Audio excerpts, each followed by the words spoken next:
As your hand touches the dim adra, you feel the same cool, pricking sensation that you did when you touched the pillar near Port Mage.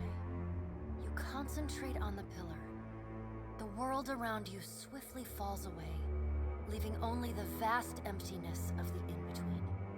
The adra and a multitude of golden threads undulating off into the distance. For a second time, you gather the threads in your mind and bind them together, forming a solid tether that ripples out toward its distant anchor. Again, a crack sounds from the terminus. Your consciousness is violently pulled along the cord. You are prepared for the sensation this time, but are still disoriented when you come to a sudden stop. You find yourself standing behind a familiar Titanic statue as it trudges through invisible waters. Standing at Eothas' shoulder, your soul is dwarfed by the massive god's form. Energy pulses along the tether, each wave feeding the adra's movements. He stops. His head cranes behind him, again accompanied by the sound of stone shearing and buckling. His eyes rest upon you.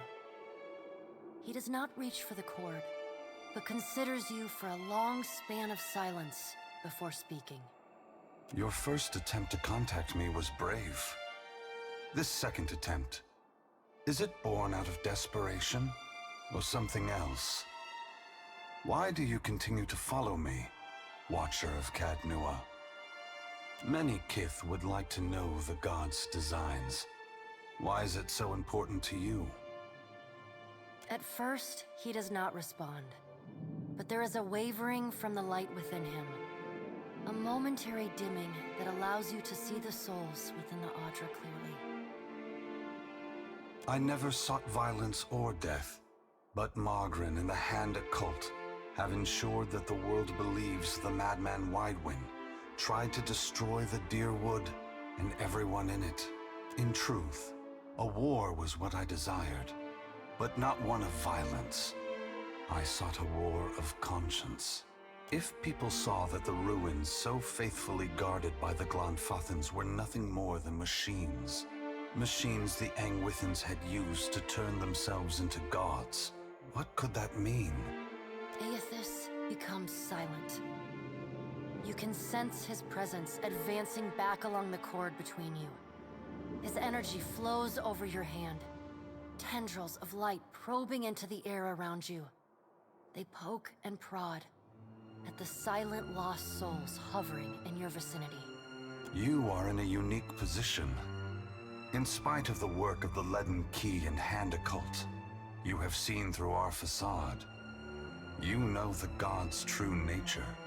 Without the benefit of your knowledge, few mortals would be willing to accept the true history of their gods. After all, we weren't.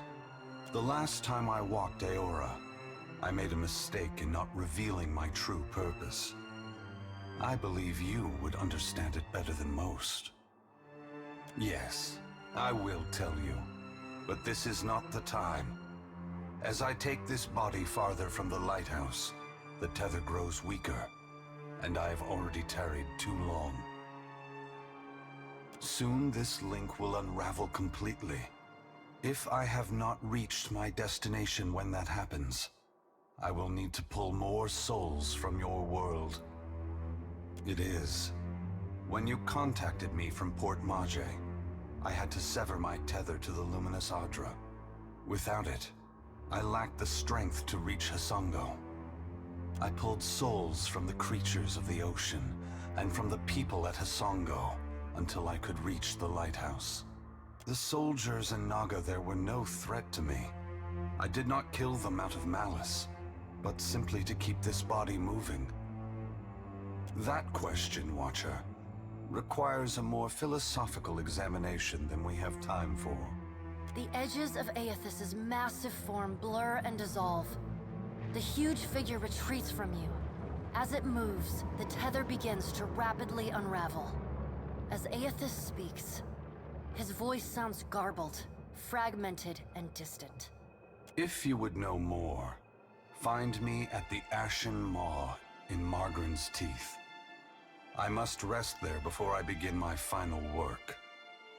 When I leave that place, you will not be able to follow. Before I go, I should return some of this to you. I still have need of the great power of your soul, but I can spare you this portion. A pulse of energy moves back along the golden cord toward you. It feels familiar, comforting, even before it contacts you. The energy washes over you, flooding you with feelings and memories you had thought long forgotten, until they settle back into the cracks of your soul. And then the tether and cord snap. Eothas' figure evaporating into dust that mingles with the endless gray expanse. Heat rushes over you, and the uncomfortable sensation of the Adra pillar's presence cuts off. The gloom of the in-between is pierced by the light of the living world. You are back in the lighthouse, no longer dim. The luminous Adra beside you is filled with